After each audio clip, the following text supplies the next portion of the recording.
Buenas a todos, vámonos a la página 156 y 157. Esta semana será muy especial, veremos las consecuencias de la Primera Guerra Mundial y los tratados de paz, algo muy interesante, muy divertido y muy importante para entender por qué pasa después la Segunda Guerra Mundial. Vamos a darle. El día 11 de noviembre, que es el mes 11, a las 11 de la mañana, se pone fin a la Primera Guerra Mundial. Van a salir unas potencias vencedoras y otras perdedoras. Europa va a quedar devastada. La industria, muchas ciudades, todo destruido. Estos serían, digamos, los daños materiales. A ello habría que añadir los daños morales, es decir, aquellos relacionados con las creencias, la moralidad de un futuro, de un progreso.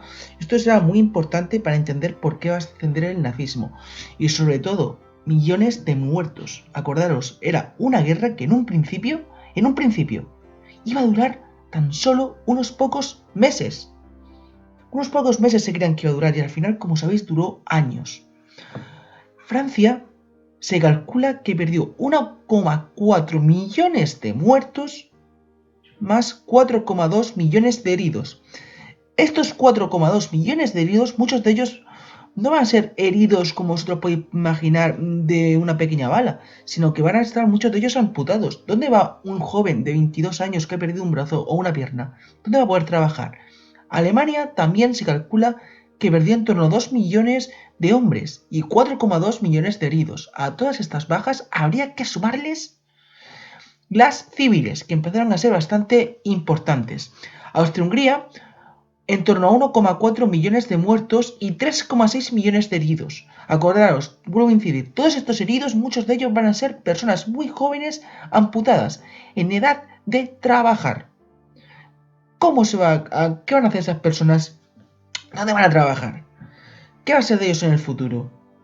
Ese es el gran problema que trae la Primera Guerra Mundial. Bueno, Rusia se calcula que en torno a 2 millones de muertos y 5 millones de heridos. Reino Unido casi llega al millón de muertos y otros 2 millones de heridos, etcétera, etcétera, etcétera. Sin embargo, proporcionalmente, el ejército serbio fue el que sufrió un mayor número de bajas, ya que tuvo 130.000 muertos y 135.000 heridos, en proporción a los que llevó. Y bueno, finalmente vamos a ver que las batallas más cruentas fueron las de Verdún y el Somme, ambas en 1916, que causaron de 770.000 y 1.200.000 víctimas entre muertos, heridos y desaparecidos. Bueno, esto ya son más datos. Esta página lo voy a pasar por un link que es en France 24. Es muy interesante para todo esto. Bueno, 6 millones de prisioneros, etc. Es decir, es una guerra muy cruenta y muy devastadora. Pero lo que nos importa a nosotros va a ser lo que va a pasar a partir de aquí. En primer lugar, es una guerra que sobre todo tiene lugar principalmente en Europa. No va a ser como la Segunda Guerra Mundial, que es a un nivel más amplio. Bueno, podemos destacar si queréis alguna pequeña guerra en el Pacífico, pero la Primera Guerra Mundial es solo europea. ¿Qué va a traer que se destruya la industria en Europa? ¿Qué país vencedor creéis que va a salir beneficiado? Venga. Muy bien, Estados Unidos. Estados Unidos va a ser el gran vencedor. Entra tarde en la guerra, acordaros, principalmente por dos motivos. El hundimiento de Lusitania, que traía material en secreto para el Reino Unido, y en el cual había muchos civiles estadounidenses, y la promesa del ministro alemán Zimmermann a México de que si declaraba la guerra a Estados Unidos, ellos le iban a apoyar, digamos, para recuperar los territorios que habían perdido. Ya sabéis que muchas ciudades estadounidenses son de origen español. Bueno, y que las perdieron con una guerra con México. Pues mirad, Estados Unidos va a ser la gran beneficiada. ¿Por qué? Principalmente porque si toda la industria europea, que principalmente durante la guerra ha sido llevada por mujeres, por eso las mujeres van a empezar a conseguir el derecho en voto en el Reino Unido. Poco después de terminar la Primera Guerra Mundial. Pues mirad, si toda la industria europea está destruida, necesitamos productos, necesitamos maquinaria. ¿Y a quién se la vamos a comprar? A un país vencedor en cuyo territorio no se ha llevado a cabo ninguna guerra. ¿Y cuál es ese? Estados Unidos. Y Estados Unidos de esta manera se convierte en la primera potencia mundial desde entonces hasta este momento. ¿Por qué? Principalmente por lo que he dicho. Es un país que va a suministrar dinero en divisas y materiales para reconstruir Europa, y todos los productos principalmente se los van a comprar a ellos hasta que Europa no esté reconstruida mediados de los años 20. Esta etapa en Estados Unidos lo veremos en el siguiente tema y va a crear una etapa de unos 10 años, 1918, menos 11 años, de 1918, 1919 hasta 1929, en el cual se produce el crack de la bolsa y que es conocido como los felices años 20. Pero esto es otra historia. Ahora vamos a lo más importante. Vamos primero a ver los 14 puntos de Wilson, después veremos los tratados de paz y después nos concentraremos en el Tratado de Paz de Versalles.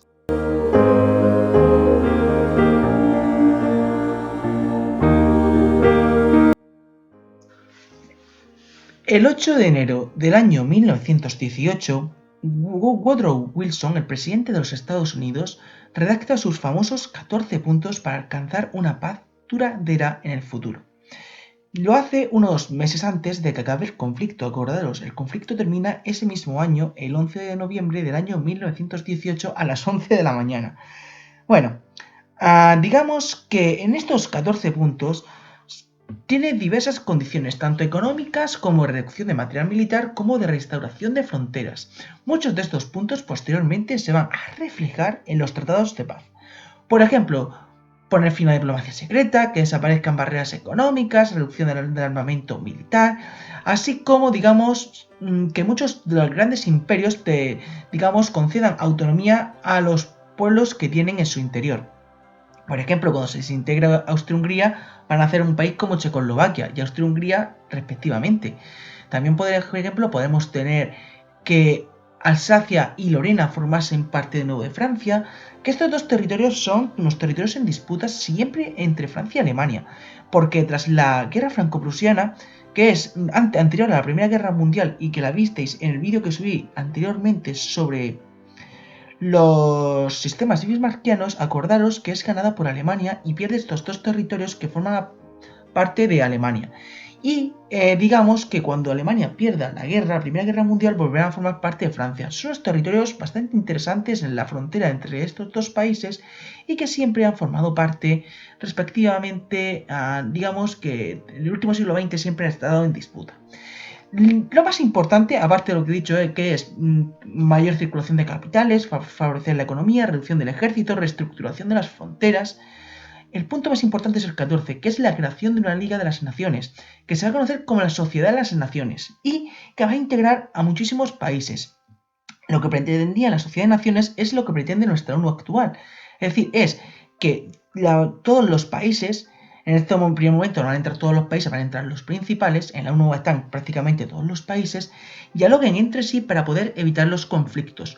Pero ya os adelanto de que va a ser un fracaso, porque su principal valedor, su principal, digamos, anunciante es Estados Unidos, y Estados Unidos no entra en la Sociedad de Naciones nunca. Por lo tanto, si el país que la promueve no entra, ¿vosotros creéis que realmente va a triunfar?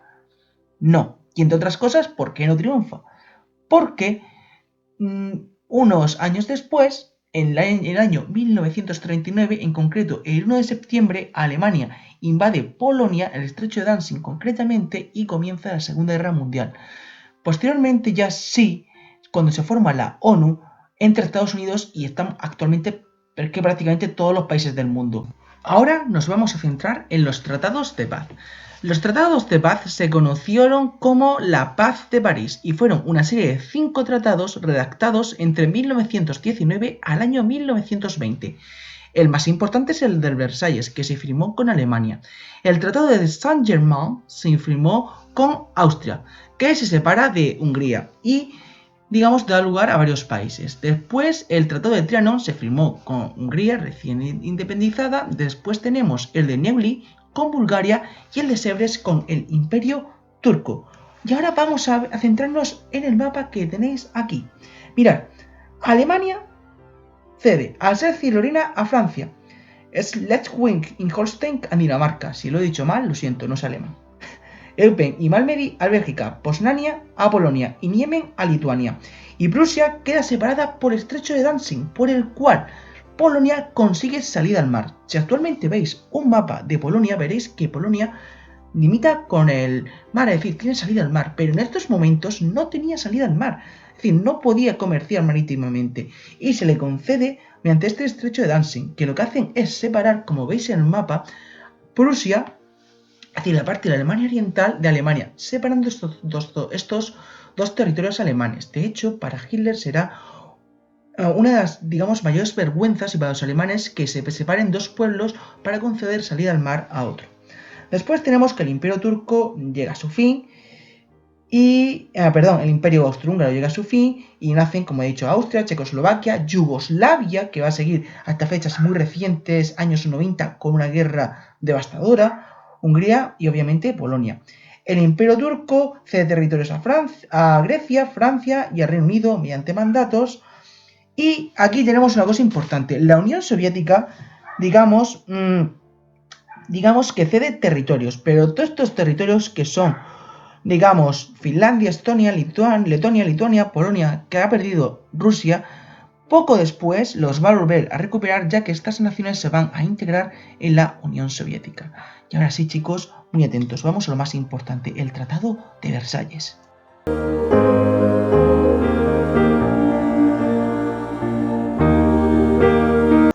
Bueno, chicos, vamos al Tratado de Versalles. Sin duda alguna, el Tratado de Versalles es el más importante, escuchadme, si fuera broma, es el más importante, posiblemente uno de los más importantes de la historia del siglo XX, si no el más importante. Por el Tratado de Versalles comienza la Segunda Guerra Mundial, es decir, debido a las consecuencias. Si os dais cuenta, aquí se seguía, después de una guerra terrible, se culpa, digamos, a los países perdedores de ser los culpables del inicio de la guerra. Mirad, voy a leer brevemente, aquí tenéis un breve recuadro que encontré en internet que voy a ir ampliando cada una de las consecuencias territoriales.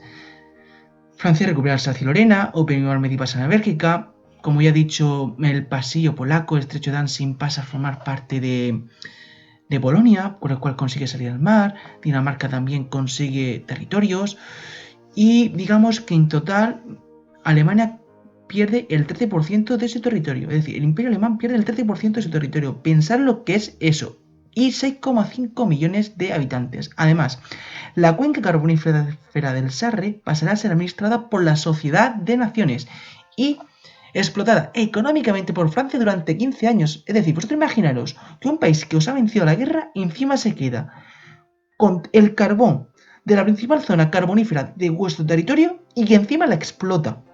A ello se le suma que pierde todas las colonias que tenía, las pierde. Y pasan a repartírsela entre Reino Unido y Francia.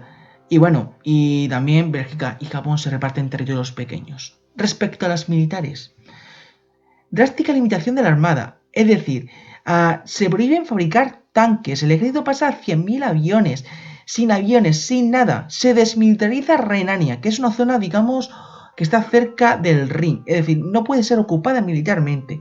Y aparte, la orilla del Rin pasa a ser ocupada por las tropas vencedoras. ¿Cómo se está quedando el cuerpo? Todo esto es con Alemania. Digamos que con el resto de países tienen que hacer reparaciones de guerra, etcétera, pero no son tan gordas como con Alemania. Después, reparaciones de guerra. Es la principal, digamos, causadora de que haya estallado la Primera Guerra Mundial, junto con sus potencias vencedoras. Y se dice que tiene que pagar reparaciones de guerra. Se fija un porcentaje que recibirá cada país. Francia recibiría el 52% de las indemnizaciones, Gran Bretaña el 22%, Italia el 10% y Bélgica el 8%. Y se fija que las reparaciones ascienden a unos 140.000 millones de marcos de oro, que es una cantidad exagerada. A ver, recapitulemos. No solo se le quita territorio y se lo reparten entre las principales potencias vencedoras. No solo se quita todo su ejército prácticamente y se prohíbe fabricar. No solo se le quitan las principales zonas económicas, por ejemplo como el Sarre, sino que además debe de pagar una cantidad inmensa a las potencias que han vencido. Esto va a causar una hiperinflación en Francia, hasta tal punto de que para muchas familias, daros cuenta que, imaginaros que por a lo mejor trabajar 8 horas te pagan 4 millones de marcos. Y a lo mejor el carbón valía 6 millones de marcos. Entonces sería más rentable quemar esos 4 millones de marcos o 3 millones de marcos. Era mucho más barato quemarlos que comprar el carbón y cocinar con el dinero. Vosotros imaginaros la terrible depresión que va a sufrir Alemania. Y va a ser una de las causas por la cual va a ascender el nazismo. Aunque bueno, realmente cuando gana el nazismo es sobre todo cuando a consecuencia del clic del 29, porque Alemania ya se había recuperado económicamente, que eso lo veremos en el siguiente tema. Y después tenemos otras. Por ejemplo, no puede entrar en la Sociedad de Naciones, aunque finalmente sí entrará. Se prohíbe un Anschluss, es decir, que es una Alemania y Austria, que veremos cómo esto precisamente va a ser una de las cosas que haga Hitler nada más llegar al poder, unir Alemania y Austria. Y digamos que poco más, es decir, esto serían las consecuencias del Tratado de Versalles. ¿Qué os parecen? ¿No creéis que se castiga de una forma bastante severa a Alemania? Y bueno chicos, esto sería todo. Dale a like si te ha gustado. Dale a like al menos, que tú cuesta trabajo hacerlo. Suscribiros, aunque sea el profesor. Y no me preguntéis las dudas. Un saludo y nos vemos. Hasta luego, criaturitas del Señor.